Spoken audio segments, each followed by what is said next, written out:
Hello, Samuel. Evening, Chief.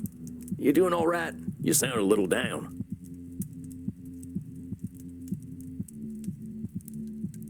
In truth, my friend, I have been dreading this evening.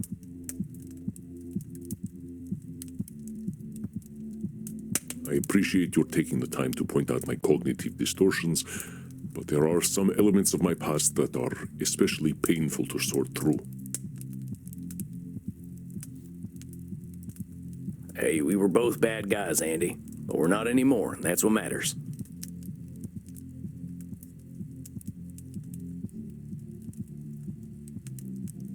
This is true. Cognitive distortions are by nature illogical, but I have you to help me clear them up. You should decide what distortions you'd like to focus on tonight so that we may begin our work.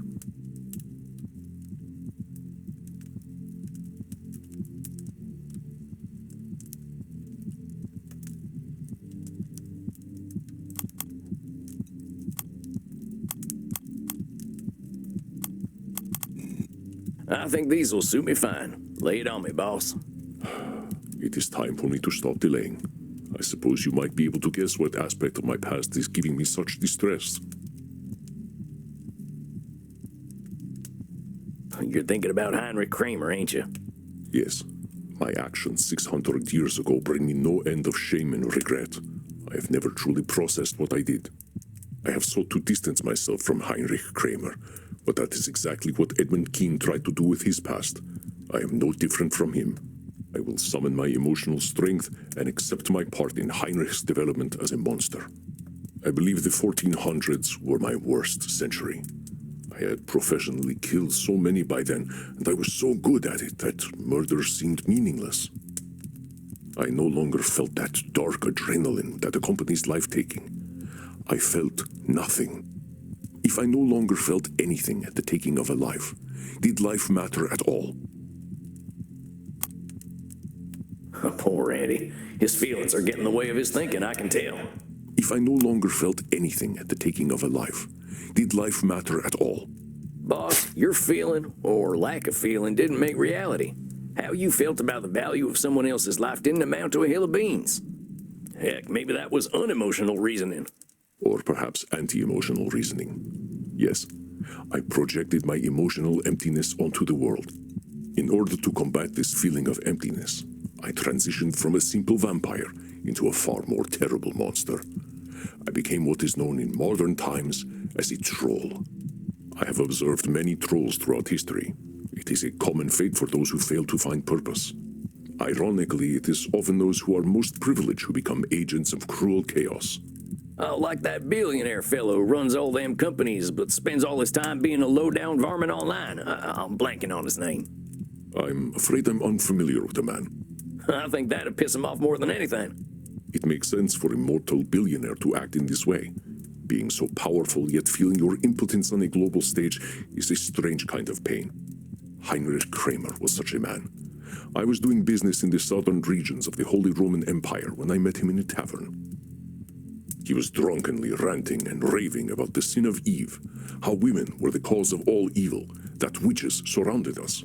He had gathered quite an audience, who delighted in egging him on to sound even more ridiculous. By the end of the night, he was spouting some nonsense about how breasts were chest horns and that all women possessed a sacral hump indicating a vestigial tail. Wait, what? Was this fella serious? It was like a stand-up comedy show, but with more vomiting and misquoted Bible verses. But I was very old already. I saw through the humor to the true hatred beneath. I cannot believe I ever saw value in such a fallen one. I ought to be ashamed.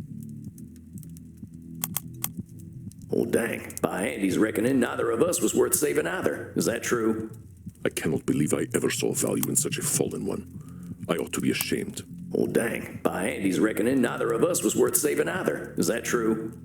I cannot believe I ever saw value in such a fallen one. I ought to be ashamed. Now hold up there, Chief. You've been a fallen one yourself, haven't you? I'd say you always had value. Heinrich Kramer's an asshole, I ain't gonna deny that. But he's a human asshole. I mean, not that he's literally a human asshole. That would be pretty gross. I understand your meaning, Samuel. You are correct. I again let my passions get the better of me. Well, that's okay, Andy. All we're doing is being aware, right? You are, of course, correct, my friend. I will continue. Heinrich was already an influential friar in the Dominican order, with ties going all the way up to the Vatican. But his hatred was childish and personal. His persecution of witches failed because he seemed entirely petty. I functioned as his mentor and press relations manager. Wait, so you were a warrior, an assassin, and a PR guy? Is it so ridiculous? Assassinations are often public relations moves. Dictators have their critics killed for professional reasons, not just personal ones. Anyway, I turned his rambling manifestos into something more grounded. We made a scholarly appeal to Pope Innocent VIII to condemn witches, and he was only too glad to issue a papal bull. What's a papal bull? It's a memo issued by the Pope to alert Christians to new positions or doctrines of the Church. In this papal bull of 1484, the Pope condemned those who consorted with devils, incubi, and succubi, and those who cast spells. It does sound like a bunch of bull. You are not the first to think so. This papal bull was largely ignored. Pope Innocent VIII was not a well-regarded pope. At this time in his life, he was a frail old man, mostly surviving on the breast milk of teenaged girls. He was far from a spiritual authority. Oh, yuck. I'm starting to see where the Puritans came from. The late 1400s often mirror our current times, I find. Intensely concentrated power does terrible things to men, especially when they feel threatened. Heinrich was intensely disappointed when this papal bull did not result in the widespread persecution of women. I encouraged him to intensify his efforts. Had it not been for my encouragement, perhaps the Inquisitions of the time would never have happened. I think you're laying too much of the blame on yourself, Chief. Yeah, you played your part in Heinrich's evil doing, but he did too. Maybe if you hadn't encouraged him, someone else would have. Or maybe he didn't even need any help. You can't know. It is hard to imagine that he would have achieved his goals without me, but perhaps you are right. I cannot know. It is very easy to assign myself all of the blame because I can control my own actions. Well, that's right. And you can't control Heinrich's actions. See how the student becomes the master. Yes, you are correct. I could not control Heinrich, but I did help him. It was at this time that I offered Heinrich the chance to dedicate his immortal soul to his dark work by taking it from him. The supreme, delicious irony of welcoming a hateful man of the Church into eternal darkness was too tempting for me. Of course he took my offer.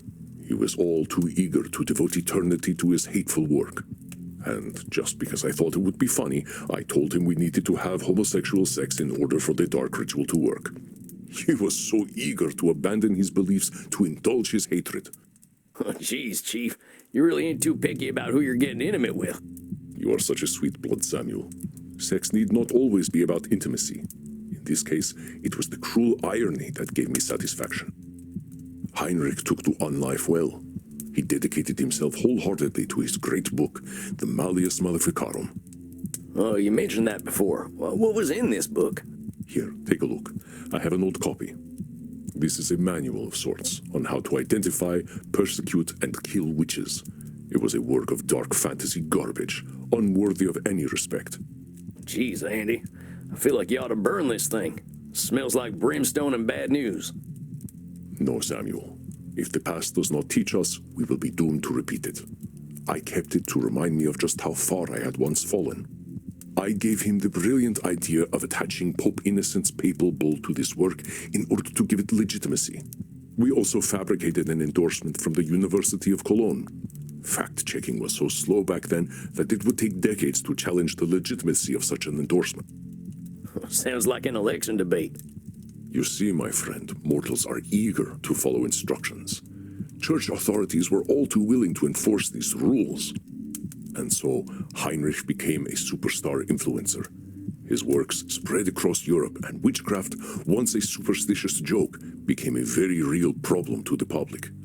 This climate of persecution spread throughout the Holy Roman Empire, and would later fuel witch hunts even in your own country. But even this systemic persecution was not enough to sustain me. Acceptance of radical ideas has a way of normalizing the radical, and I soon became bored of Heinrich. Wait, you helped make a witch hunting manual popular throughout Europe and then you got bored. A troll requires fuel to feel they matter. If a troll ceases to be radical to others, they are beings without purpose. I told Heinrich as much when I dumped him. I said that he bored me. He was a mere tool to be used. Oh, dang, Chief. You didn't think much of Heinrich after all, did you? Medi spoke of mortals as insects. I felt much the same way. When you are more than 1,000 years old, it is easy to fall into such thought patterns. Legitimizing witchcraft was a significant accomplishment, to be sure, but its fulfillment left me feeling empty. When the clerical authorities began persecuting witches on their own, I felt rather left out. I wanted their persecution to happen because of me. By 1492, I had to go somewhere where I feel more effective as an agent of chaos. And there was no better place to go than Spain, specifically Granada. Well, why Spain? Spain in 1492 was a mess. For more than 260 years, Granada had been a center of learning.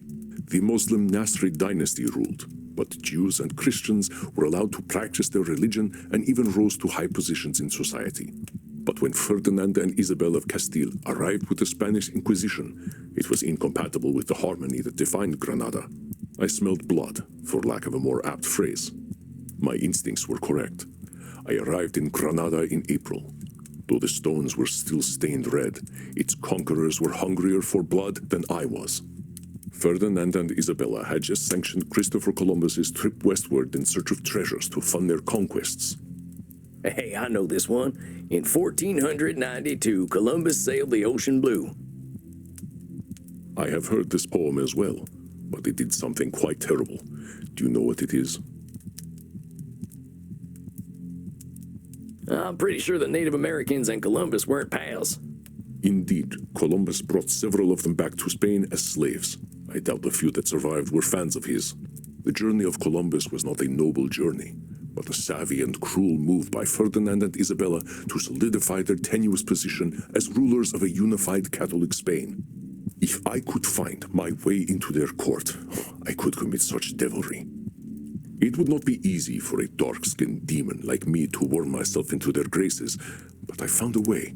Let me guess. You seduced Ferdinand, or Isabella. Samuel, I am hurt. You think I just fucked my way through history, don't you? Oh, shucks, Chief. I didn't mean nothing by it. I just saw a running theme and thought... Well, you were right. I seduced Isabella of Castile's chief advisor. They called her La Latina. What a woman. Here, I have a painting of her. Her name was Beatriz Galindo. She was one of the most learned mortals I have ever met, if not the most. This painting does not capture her essence well, but she was also devilishly attractive.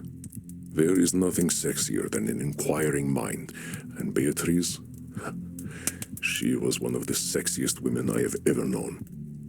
You sound a little smitten there, Chief. Better not let Crimson hear. She knows about Beatriz. Not everything, of course. She doesn't need to hear the most intimate details. But, seeing as you are acting in the capacity of my therapist, I can tell you, yes? She used to do this one thing with her finger. I ain't a Puritan. I just think all this stuff should maybe be done behind closed doors. I'm sorry, my dear. I don't wish to go too far, but I will still unburden myself. I believe I did Beatriz great harm. She was newly married when I met her in Granada. Her husband was a man named Francisco Ramirez de Madrid. As his name implies, he was of Madrid, meaning that his lovely wife was often left alone in Granada. It took me an entire month to get her into bed, perhaps the longest courtship of my entire on life. Shucks, for an immortal being, you don't take your time much, do you? I don't usually have to try, but Beatriz was a woman of principle. She was not ready to cheat on her husband or her holy vows. She did not share her body with me immediately, but in her mind, the deed had been done 1,000 times already from the first day we met. I think you might be doing some mind reading there, Chief. Dark forces that made us know you're a fine specimen of a man, but not everyone wants a piece of you. Of course I know this, but if we are dealing in reality, I know that this is indeed what many people are thinking of when they meet me. Oh, yeah, I ain't gonna deny that, but that's only many people, not all people, right? You couldn't really know what was in Beatrice's mind. Maybe she really didn't see you like that right away. Perhaps it is so. I should not let overwhelming evidence fuel an unchecked ego. In any event, I knew her by reputation before I met her, and I knew the way into her underclothes. It was through Latin. Other than myself, she was perhaps the global authority on Latin, largely an unspoken language at the time. I quoted Virgil to her, the story of my old nemesis, Aenos. You mean Aeneas, right?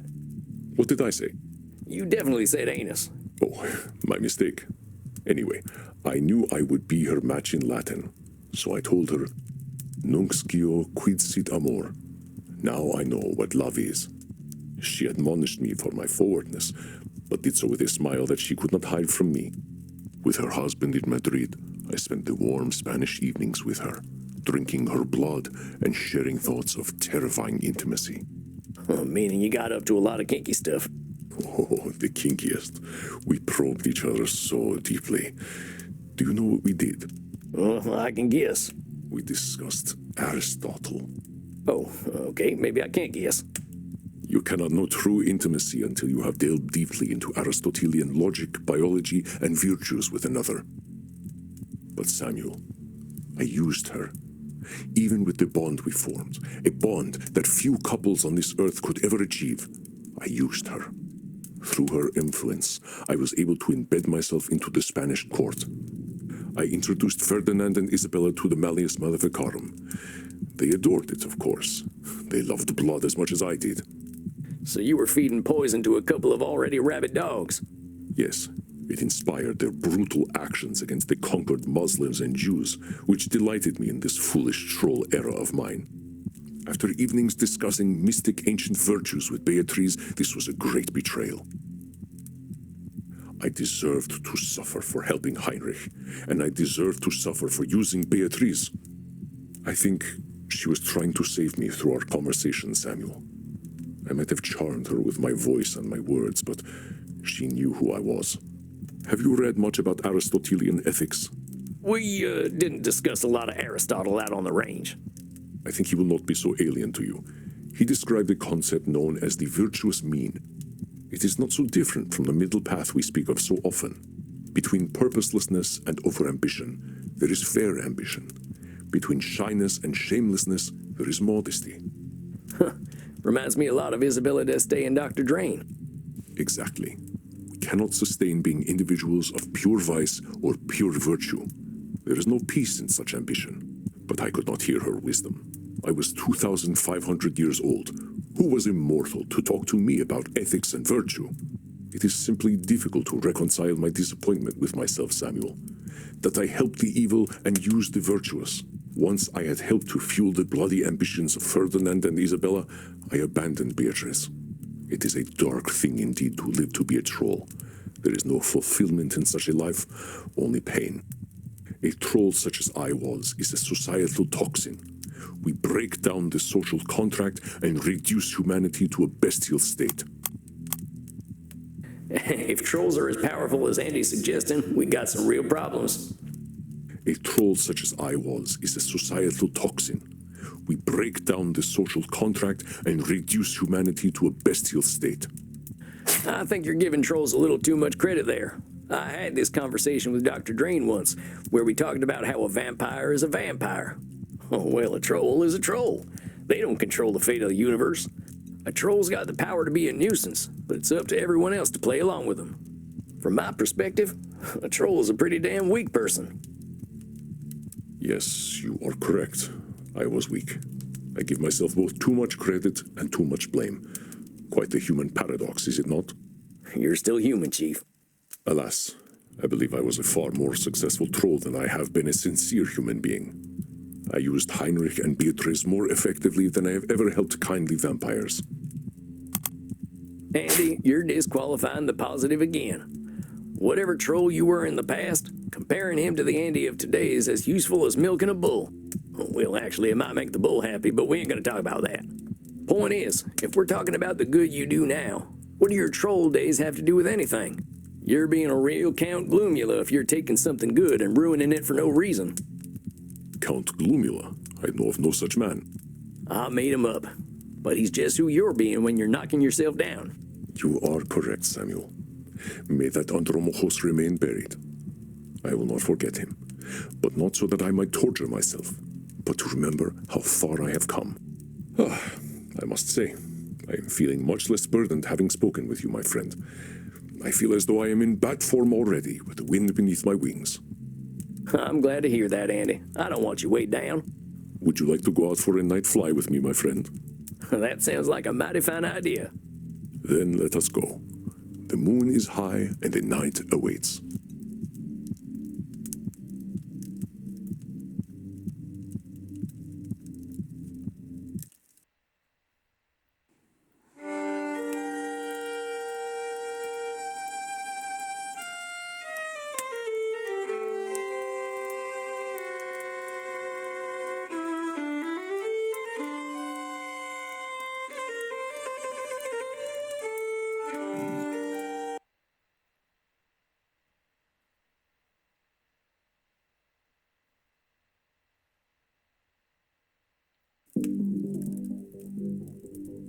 Hey, Andy, you ready for our therapy sesh, partner? Hey there, you ain't Andy. Panoptabella, what are you doing here? I was looking for the bathroom. Well, this ain't the bathroom. I can see that. I'll go then. Hey, Chief, what's going on? Panoptabella and I were simply having an exchange. In exchange of what? Samuel, my dear, you do not need to know everything. It is not my business to share. We are here for my therapy session, are we not? Yeah, that's right. How are you doing, boss? In truth, I feel much improved, my friend. I believe unburdening myself to you has been most helpful. My lightening of spirit comes with its own distortions, however. Which would you like to focus on tonight?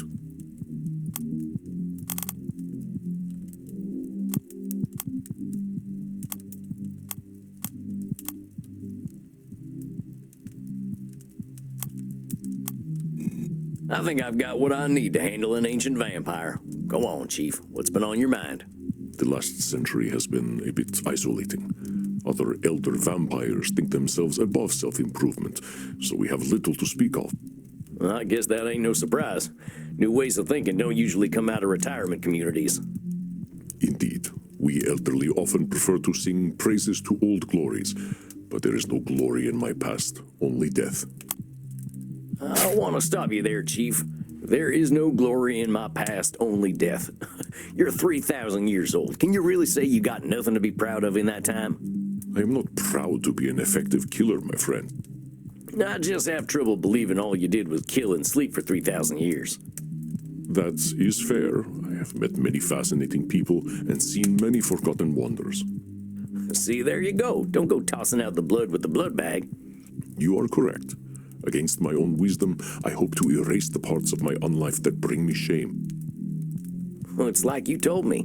Everyone's got cognitive distortions, and we ain't ever gonna get over them. Too true.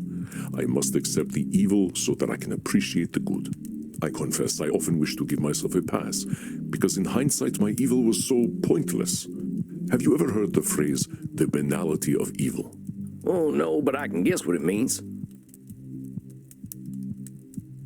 Well, evil is pathetic. I mean, look at me. I was an evil bastard, but what I was deep down was a scared, pathetic little boy.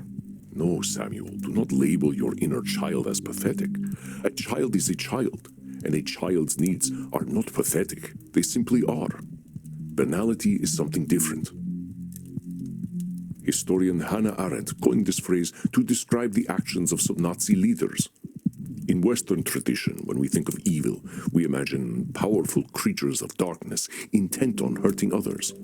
Even in this understanding, evil has no ideology. It is, as you say, dumb. And when we perceive evil as dumb, it is tempting to simply dismiss it. If I live an unlife that is no longer evil, it does not feel right to be judged by the centuries I spent in dumbness. I know it doesn't feel right, Chief. I know you ain't that man anymore. And I get how it doesn't seem fair to be judged. But the universe doesn't care how dumb you were. It ain't considering you, just like you didn't consider the folk you hurt. Yes, I am exhibiting a fairness fallacy, I know. Perhaps it can be considered evil for me to wish my history to be expunged. Now don't go Nosferatu thinking, boss. It ain't all or nothing. You ain't evil Andy or good Andy. You're the whole Andy. I understand. And I do value my dark history, even if I find it shameful. Indeed, it was the realization of the banality of evil that made me question it. Well, how's that? Well, you and I know what effective killers we are. There is no mortal that would dare stand against us. We are physically superhuman. But are we truly greater beings than mortals? How many people do you think I have killed, Samuel? Well, you being 3,000 years old and all, I bet you've killed... You must have killed a few thousand mortals. No, my friend. Even if I had sought to be a more ethical vampire, I have lived for more than 1,000,000 nights. I have killed far more than a few thousand mortals. The truth is, I have no idea how many people I have killed. I was certain, however, that I was the dominant force of death in the world. But in the 20th century, humanity showed me that I was far from superhuman. If I thought I was detached from the value of life, World War I showed me I was not special in this. Oh, yeah. I kind of missed both of the world wars. I was busy walking at that time. They were terrible, Samuel. Mass death events have happened before. The Napoleonic Wars, the Taiping Rebellion, and even older wars killed millions. But the industrialization of war turned corpses into mere numbers. Humanity could kill its enemies without ever seeing their faces. I was there on the Western Front. I saw mortars and mustard gas used indiscriminately, men ripped to unidentifiable shreds. Day after day, month after month, the bodies filled mass graves, each death contributing to no ultimate goal. Back then, I was a creature who saw death as glorious. I thought that mortals were food, owed to me because I was greater than they. Well, we might be vampires, but I don't think the world owes us anything in particular. Back then, I was a creature who saw death as glorious. I thought that mortals were food, owed to me because I was greater than they. But you know that was personalization, right? Even if it were true that you were greater than any mortal, they didn't exist to feed you. I know the relationship between predator and prey pretty damn well from all my time in the woods, but I ain't never seen a deer offer itself up to a wolf. Yes, the view from the top of the food chain can be distorted. We are part of nature, not above it. This casual mass murder showed me that I was not above my humanity. Murder was humanity. I'm afraid, Samuel, that I quite lost my appetite for blood. I did not think such a thing was possible for a vampire. Dang, you must have been pretty depressed. You could say that. I was disgusted. With myself. With humanity. Certainly with my own humanity. One night, standing on a North Sea beach, utterly lost, I walked into the sea. Water filled my lungs, but I did not die. I kept walking into the cold gloom, to whatever fate would befall me.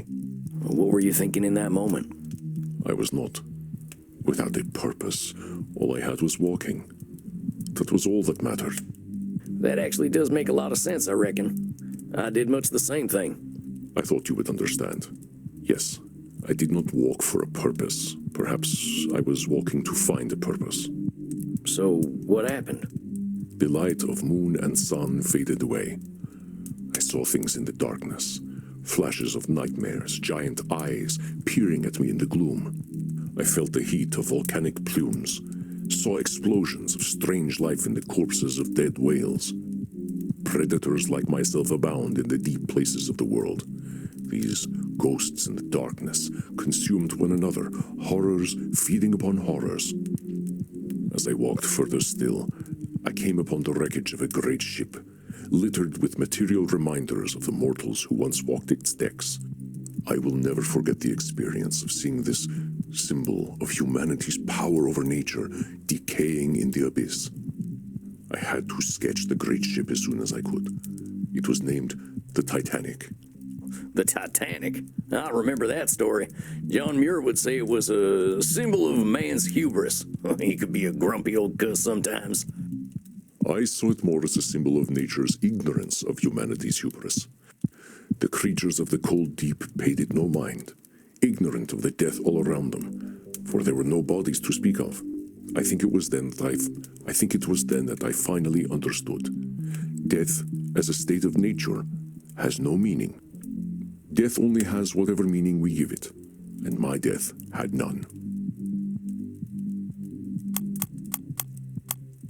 That seems a little cut and dry to me. Eddie ain't the only one assigning meaning to death. Death only has whatever meaning we give it, and my death had none. You know, I'm pretty sure Eddie Keene said exactly the same thing. I do not deny it. Edmund was in some ways correct. If we do not give our unlives meaning, do they have meaning? That's still Nosferatu thinking and disqualifying the positive. You ain't the only one that gets to define the meaning of life and death. Death doesn't erase the memory of a person, just the body. I suppose one could say their hearts will go on. I hope you ain't gonna sing it. Don't worry, my friend. I think we all heard that song a little too much. But you are right. I was so sure I understood death, but I was only beginning to understand mortality. I get it. There's a reason we're in the same business, I reckon. Your reckoning is well perceived, and I am grateful that I had my own reckoning. As I watched the creatures of the deep swimming among the wreckage of the great ship, I realized how small my life truly was. I had wondered for many centuries what it would be like to venture into space. Into the great ocean, that need was satisfied. For once, I felt small, powerless, a small spark of life in the void. All my unlife was a primal scream. I am here, I matter. But I finally understood that I could never be heard. I think I get what you're saying, Andy. The deep woods gave me the same experience of feeling small and insignificant. But we can't help but matter, and it's a control fallacy to say we don't. Maybe we don't get heard in the same way we want to be heard, but that we can't control. But the sea knew you were there, just like the woods knew I was there. I must admit, Samuel, I am a bit envious of your wisdom at such a young age. Oh, shucks, I ain't wise. I'm just too much of a fool to know I shouldn't assume too much. Come now, Samuel, this is my session. You can disqualify the positive later. Fair enough. I will say it was a terrifying experience, but one that I am unendingly grateful for. And it was more achievable than going to space. Vampires in space. I guess there's no real reason why we shouldn't go out there. We got time for long travel. Maybe we should take a trip to Mars sometime. Martian vampires? It's a little silly, Samuel. Take me to your bleeder. Oh, Samuel, that was truly terrible. And I adore you for it. Perhaps the day will come when we do visit Mars. But I am content to stay here. There is much to discover about our existence on Earth. After this dark journey, I walked back across the Atlantic, sustained with fish blood and a new will to understand myself. My timing could not have been better, because a new form of science was just coming into prominence: psychology, the study of the self. Well, when was this? Around 1920. I was not the only human being to question humanity's choices after the Great War. Indeed, if humanity did not question itself after such horrors, this would be a condemned world.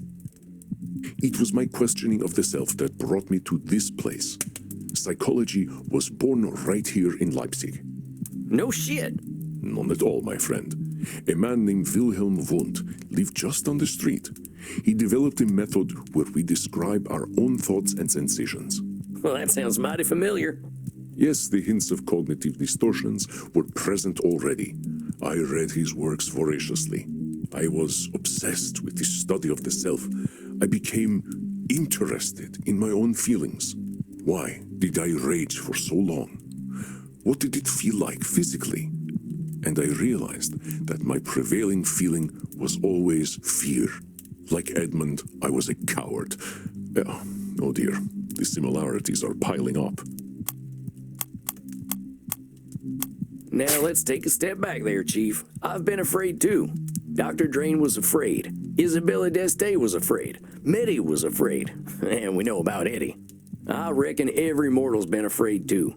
That don't make us cowards, and it don't mean we're Eddie Keene neither. It just makes us human. Yes, I believe I know this in my dead heart as well. Fear is a part of nature, and we are only slightly unnatural. Why was I not interested in myself for nearly 3,000 years? I should have shed my ignorance long before. But I did develop an obsession with knowing myself, and it took me to some very awkward places. All right, Chief, I'm ready. I ain't afraid of sex, so you can talk to me. I suppose it was about sex. Here we go. This is when I began my studies with Sigmund Freud.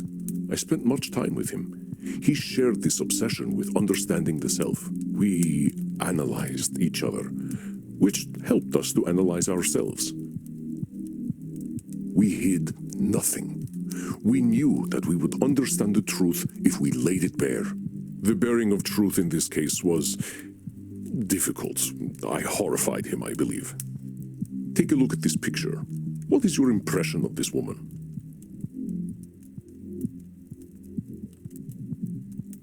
Well, she looks kind of stern, I guess. She was certainly a very strong woman by all accounts, mighty like Isabella d'Este.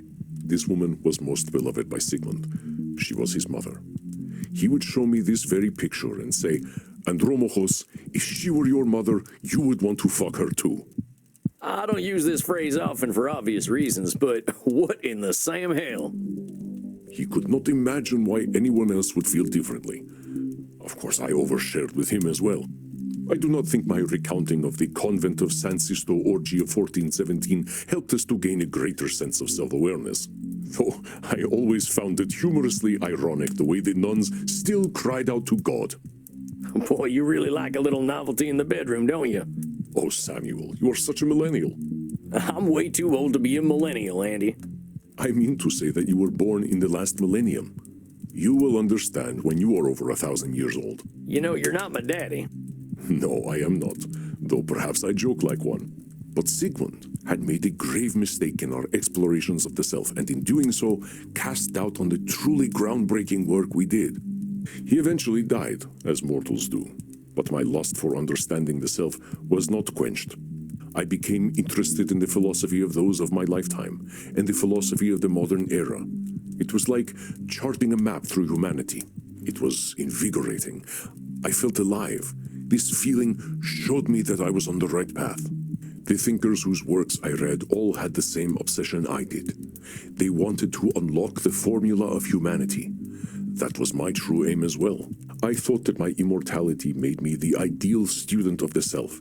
I had time to question and explore, but I did not account for the fact that the act of questioning made me grow and change myself. I am no longer the man I was yesterday, and tomorrow I shall be someone new.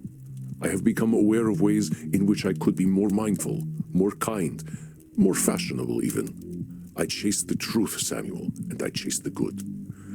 It is a shame that I can only chase them, never catch them.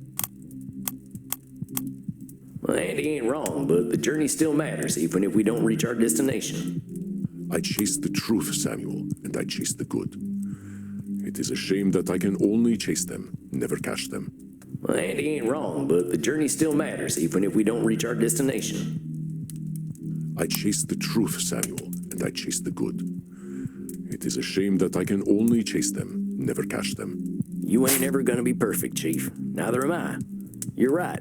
The more aware we are, the more them goalposts are gonna keep moving. We can always be better. But I think you're disqualifying the positive of being good enough. You're trying, Andy, every day. I think that's the battle won right there. You ain't gonna slip now.